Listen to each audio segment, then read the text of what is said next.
Restauração, chegando aqui com vocês mais uma vez. E nesse vídeo eu quero falar sobre restauração sacerdotal, isso mesmo. Você sabia que nós que somos ministros, que somos sacerdotes, digamos assim, na casa de Deus, pastores, bispos, apóstolos, enfim, e demais funções concernentes ao corpo de Cristo, nós somos voláteis muitas vezes nós falhamos, muitas vezes nós fazemos coisas que não agradam a Deus. Felizes são aqueles que se arrependem, que confessam os seus erros. E o próprio Deus, ele dá novas oportunidades às pessoas para que elas sejam restauradas, para que elas voltem a justamente, digamos assim, a cumprirem novamente a sua missão e o seu chamado. Deus não erra, mas infelizmente muitas vezes nós não correspondemos ao chamado de Deus como tem que ser, cumprindo os princípios que Ele estabelece para aqueles que têm, digamos assim, uma missão.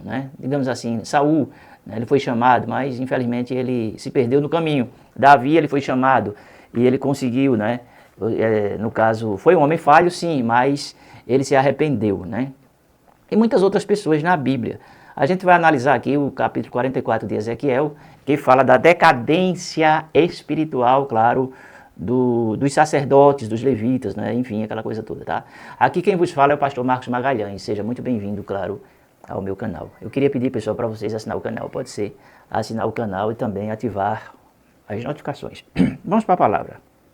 Ezequiel 44, versículo 16, diz assim: Eles entrarão no meu santuário e se chegarão à minha mesa, para me servirem e guardarão a minha ordenança. E será que quando entrarem pelas portas do átrio interior, se vestirão com vestes de linho, e não se porá lã sobre eles, quando servirem nas portas do átrio interior e dentro. Aqui nós vemos justamente aquela determinação de Deus, Porque aqui nesse contexto aqui, havia muita contaminação ali naquele momento, historicamente falando e historicamente, que eu digo assim, dentro aqui do próprio texto da Bíblia. Os sacerdotes, eles estavam corrompidos, Eles haviam profanado o templo, Ou seja, eles tinham se desviado e tinham, diante dessa corrupção espiritual, eles influenciavam o povo, Porque o líder, o sacerdote, pastor, seja lá quem for, que esteja exercendo ali uma missão, uma função espiritual, ele tem um poder para influenciar as pessoas, ou para o bem ou para o mal, Então, tem pessoas que influenciam para o mal. No caso aqui, os sacerdotes haviam se corrompido, Não temiam mais a Deus. Eles faziam aquilo que dava na sua cabeça, sabe? Não observavam mais os princípios que Deus havia estabelecido, Ou seja, havia ali uma corrupção moral, espiritual, ética e, enfim, eles estavam totalmente, digamos assim, vivendo uma vida dissoluta, exercendo um ministério, mas reprovados completamente por Deus. Eles se associavam, se associaram aos costumes religiosos pagãos dos vizinhos, das nações circunvizinhas, e trouxeram para o altar a adoração estranha, entendeu? E eles se corromperam a tal forma de copiar, copiar a adoração, copiar os cultos que os seus vizinhos eles faziam, a ponto deles permitirem que incircuncisos, que pessoas que não tinham nada a ver, ministrassem no altar, estivessem no altar ali. Então houve aquela questão de misticismo religioso, ou seja, houve uma mistura. E Deus nunca apoiou e nem apoia essa questão de misticismo, de misturas, Ou seja, pessoas que têm uma fé diferente, muitas vezes, ela até aparentemente parece que se converteu, mas tem que ter um tempo de maturação na vida dessas pessoas, que é para que elas não tragam para dentro, para o nosso meio, os seus costumes espiritualizados, Ou seja, eu já vi muito isso, durante esses mais de 40 anos, que muitas pessoas, às vezes, digamos assim, ela tinha uma prática lá do outro lado, revelações, visões, moído, e vem para cá. Quando chega aqui, ela não teve nenhum tipo de maturação, de aprendizado, não passou ainda por um crivo, né? E ela começa a ter as mesmas práticas, sabe? Espiritualísticas, mas que tudo identifica que a pessoa ainda não foi liberta, sabe? Ou seja, ela só mudou de lugar, mas continua a mesma pessoa, né? Ela está num ambiente diferente, mas a sua prática é justamente a mesma, não mudou, sabe? E muitos começam com o espírito de adivinhação, e o povo de Deus diz que aquilo é de Deus. Porque acredito eu que nesses últimos dias, o dom mais necessário na igreja é qual? É o dom de discernir os espíritos, entendeu agora? Porque muitos não conseguem discernir os espíritos.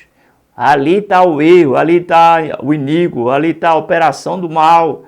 Mas as pessoas não conseguem discernir. Por quê? Porque a mente não foi transformada, então ela não tem a visão espiritual, sabe?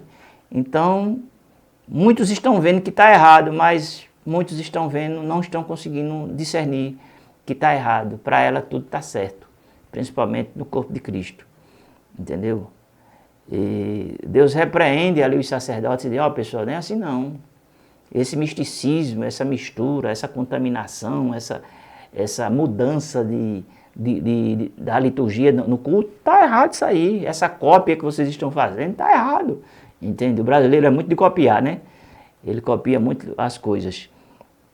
Eu me lembro que nos anos 80 já tinha aquela questão dos avivalistas lá da América. Aí vieram soprar o povo aqui, derrubar o povo, empurrar o povo. Aí os imaturos, não, é unção, é não sei o que e tal. Aquela coisa toda. E ficaram copiando, e até hoje está aí, ninguém consegue mais tirar isso da cabeça das pessoas. Porque está aí na internet esse circo e o povo, muitas vezes sem maturidade, não é? Fica absorvendo essas coisas aí. Mas tudo isso é contaminação no sacerdócio e na liturgia e na espiritualidade do povo de Deus. Eles não ensinavam mais o povo a discernir entre o santo e o profano, sabe? Para eles o profano e o santo era a mesma coisa, entende? E o povo ele vai absorvendo, ele vai aceitando, ele vai aderindo, ele vai, enfim, na mesma carruagem, como diz o povo, entende? Porque o povo vai tendo aquilo como normal. É tipo assim, tem gente aí que diz que a Bíblia tem que ser modificada ou tem que ser, né? Tem que ter uma nova linguagem para os dias de hoje, né? Eu quero dizer para você, a Bíblia, ela fala do passado, do presente e já fala do futuro do ser humano, entende? Em todas as questões.